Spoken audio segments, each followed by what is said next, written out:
মানুষ ও বন্য হাতির মধ্যে শান্তিপূর্ণ সহাবস্থান গড়ে তুলতে খোয়াই বন বিভাগের উদ্যোগে আজ মুঙ্গিয়াকামী বিএসসি হলে হিউম্যান এলিফ্যান্ট কো এক্সিডেন্স শীর্ষক এক সচেতনতামূলক কর্মসূচি অনুষ্ঠিত হয়। অনুষ্ঠানে প্রধান অতিথি হিসেবে উপস্থিত ছিলেন এমডিসি উৎপল দেববর্মা। এছাড়া ছিলেন খোয়াই জেলার ডিএফও অশোক কুমার, তেলিয়ামুড়া মহকুমার এসডিএফও দীনেশ কলই, সমাজসেবী অশোক দেববর্মা সহ বন দপ্তরের অন্যান্য আধিকারিক ও বিশিষ্ট ব্যক্তিবর্গ। কর্মসূচিতে বন দপ্তরের পক্ষ থেকে মানুষ হাতির সহাবস্থানের গুরুত্ব, বন ও বন্যপ্রাণী সংরক্ষণ, হাতির চলাচলের পথ অক্ষুণ্ণ রাখা এবং হাতির উপস্থিতি টের পেলে কিভাবে নিরাপদে পরিস্থিতি মোকাবিলা করতে হবে সেই বিষয়ে বিস্তারিত সচেতনতা গড়ে তোলা হয়।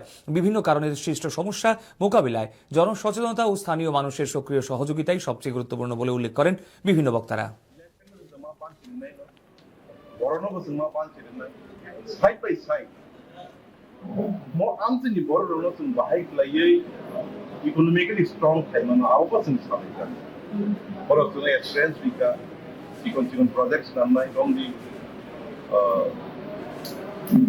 some kind of Pununka, from the mushroom cultivation Pununka, from the continue more high of time than they are also for our health claimant.